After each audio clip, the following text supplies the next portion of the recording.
जय हिंद दोस्तों। आज के इस वीडियो में हम लोग स्टैटिक्स का और आगे वाले क्वेश्चन को देखेंगे। इस वीडियो में 13 नंबर क्वेश्चन से हम लोग सॉल्व करेंगे। 13 नंबर क्वेश्चन में दिया है कि 5, 6, 7, 6, 4, 2, 1 की माध्यिका ज्ञात करें।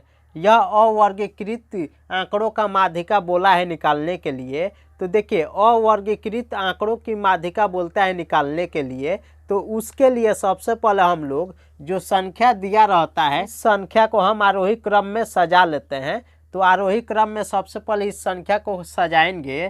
तो यहाँ पे सबसे छोटा 1 है, 1 लिखेंगे, 2, 4, 5, 6, 6, 7। इसको हम आरोही क्रम में लिख लिए। आरोही क्रम में इसको हम लिख लिए। अब यहाँ पे आरोही क्रम में लिखने के बाद में हमको गिनना है कि संख्या कितना है।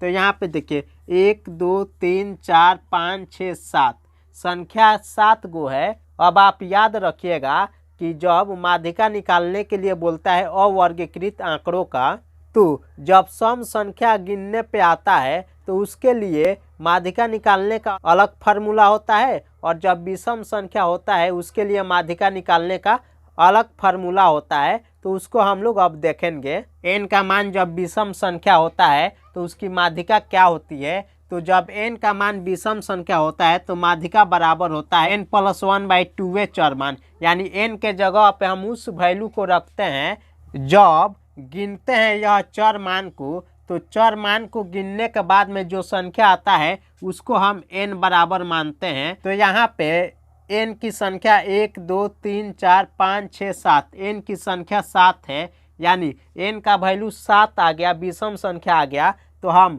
n का वैल्यू जब विषम संख्या लेंगे तो इस क्वेश्चन को हल करने के लिए माध्यिका बराबर n+1/2 चर मान को लेंगे। यानी n के जगह पे अब 7 यूज करेंगे। यानी 7 + 1/2, 7 1, 8/2 बराबर 4। यानी चरवे चर मान जो होगा वह माध्यिका होगा। तो अब चर मान चौथा गिनेंगे, 1, 2, 3, 4, यानी चौथा चर मान 5 है। तो माध्यिका बराबर हम लिख देंगे, माध्यिका बराबर 5। इसका आंसर हो जाएगा। तो ऑप्शन डी नंबर इसका सही आंसर होगा। अब हम लोग देखते हैं कि जब n का मान सम संख्या आ जाता है तब माध्यिका निकालने का क्या फार्मूला होता है। तो यहाँ पे जब n का मान सम संख्या होता है तो माध्यिका बराबर होता है n/2 चर मान प्लस n/2 + 1 चर मान बट्टा 2। यानी n/2 चर मान निकालते हैं, फिर n/2 + 1 चर मान निकाल के जो वैल्यू आता है उस वैल्यू को रखने के बाद में 2 से भाग कर देते हैं, तब उसका माध्यिका निकलता है। यहाँ पे इसमें n का वैल्यू 7 आया है। तो इसमें n का वैल्यू अगर 10 मान लेते हैं सम संख्या, यानी 7, 8, 10, 12। यानी इसी क्वेश्चन को हम आगे बढ़ाकर 3 और संख्या ले लिए तो सम संख्या हो गया। तो जब सम संख्या हो गया तो इसमें n का वैल्यू 10 हो गया, n का वैल्यू 10 हो गया। तो अब यहाँ पे हम देखेंगे जब n का वैल्यू 10 हो गया तो इसमें माध्यिका कौन होगा। n जब सम संख्या हो गया तो इस फार्मूला का यूज करके हम माध्यिका निकालेंगे। तो n के जगह पे 10 यूज करेंगे, 10/2 चर मान, 10/2 चर मान प्लस n/2 + 1 चर मान। यानी n के जगह पे 10, 10/2 + 1 चर मान, 1 चर मान बट्टा 2। अब 10/2 करेंगे तो 5 होगा। यानी 5वें चर मान यहाँ पे 1, 2, 3, 4, 5, 5वें चर मान 6 है। तो 6 लिखेंगे प्लस n/2 + 1, यानी 2 से 10 काटेंगे तो 5 बार में कटेगा, 5 1 6। 6वें चर मान यहाँ पे हम देखेंगे तो 1, 2, 3, 4, 5, 6, 6वें चर मान 6 आ गया। तो इसके जगह पे 6 यूज करेंगे बट्टा 2। यानी 6 6 12/2 बराबर 6। इसका आंसर 6 आ गया। अब आप लोग को मालूम चल गया कि जब n का वैल्यू सम संख्या आता है तो उसकी माध्यिका कैसे निकालते हैं, और जब n का वैल्यू विषम संख्या आता है तो उसकी माध्यिका कैसे निकालते हैं। क्वेश्चन नंबर 14 में दिया है कि संख्या इतना का माध्यक ज्ञात करें, यानी इस सभी संख्याओं का माध्यक ज्ञात करना है। यहाँ पर भी अवर्गीकृत आंकड़ों का माध्यक ज्ञात करना है। तो जब अवर्गीकृत आंकड़ों का माध्यक ज्ञात किया जाता है तो सबसे पहले संख्या को आरोही क्रम में लिखते हैं। तो आरोही क्रम में लिखेंगे, यानी पहले 2 लिखेंगे, 2 कॉमा उसके बाद 3 लिखेंगे, यहाँ पे 4 है, फिर यहाँ पे 4 है, 2 गो 4 है तो 2 गो 4 लिखेंगे, फिर यहाँ पे 4 के बाद 5, 2 गो 5 है तो 2 गो 5 लिखेंगे, फिर यहाँ पे 5 के बाद 6 एगो है तो 6 लिखेंगे। अब 6 के बाद 7 यहाँ पे है, फिर 7 यहाँ पे है, 2 गो 7 है तो 2 गो 7 लिखेंगे। अब यहाँ पे 7 लिख दिए तो 8 एगो है, 2 गो, यानी 8 की संख्या 2 है तो 8 लिख दिए। यानी सभी संख्याओं को आरोही क्रम में लिख दिए। आरोही क्रम में लिखने के बाद में हम संख्या को गिनेंगे कि संख्या सम संख्या में है कि विषम संख्या में है।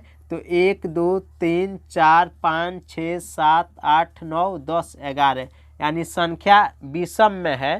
तो जब विषम में संख्या होता है तो यहाँ पे n का वैल्यू 11 आ गया, यानी 11 विषम संख्या है। तो माध्यिका बराबर हो जाएगा, माध्यिका बराबर n प्लस 1/2 चरमान, 2 चरमान n प्लस 1/2 चरमान। तो n का मान 11 है तो 11 प्लस 1/2 करेंगे, 11 1 12, 12/2 बराबर 6, यानी 6वें चरमान जो होगा वह माध्यिका होगा। तो 1 2 3 4 5 6, 6वें चरमान 5 है तो इस क्वेश्चन की माध्यिका हो जाएगा 5। क्वेश्चन नंबर 15 में दिया है, 1 से लगातार 3 प्राकृत संख्याओं का माध्य निम्न में से कौन है। यहाँ पे माध्य निकालना है, 1 से लेकर के 3 प्राकृत संख्याओं का माध्य। तो यहाँ पे 3 प्राकृत संख्या 1 से 1 2 3 हो गया। 1 से लगातार 3 प्राकृत संख्या बोला है तो 1 से लगातार 3 प्राकृत संख्या हम लिख दिए।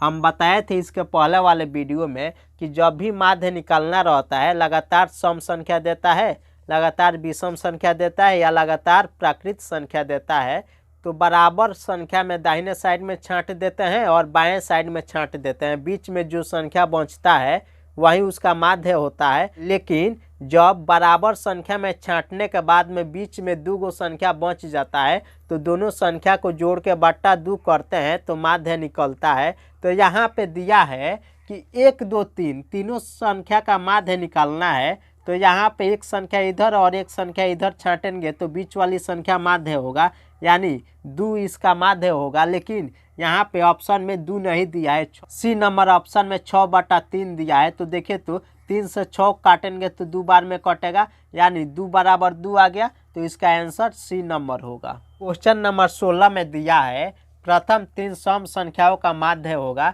यानी यहाँ पे प्रथम 3 सम संख्याओं का माध्य बोला है।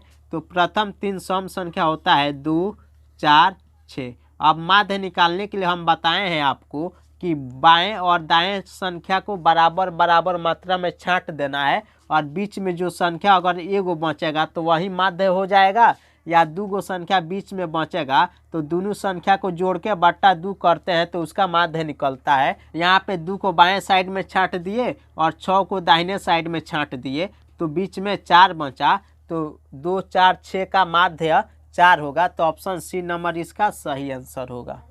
क्वेश्चन नंबर 17 में है, संख्या दिया है, बोला है इसका बहुलक होगा, यानी इसमें बताना है कि इसका बहुलक कौन है। तो सबसे पहले बहुलक निकालने के लिए हम संख्या को देखते हैं कि कौन संख्या कितना बार दिया है, यानी किस संख्या की बारंबारता ज़्यादा है उसी संख्या को हम बहुलक लिखते हैं। तो यहाँ पे देखिए तो 0 है, 0 की संख्या 1 है, और फिर 1 यहाँ पे है, 1 की संख्या 1 है, फिर यहाँ पे 2 1 है, 2 है, 2 है, यानी 2 की संख्या 3 हो गया।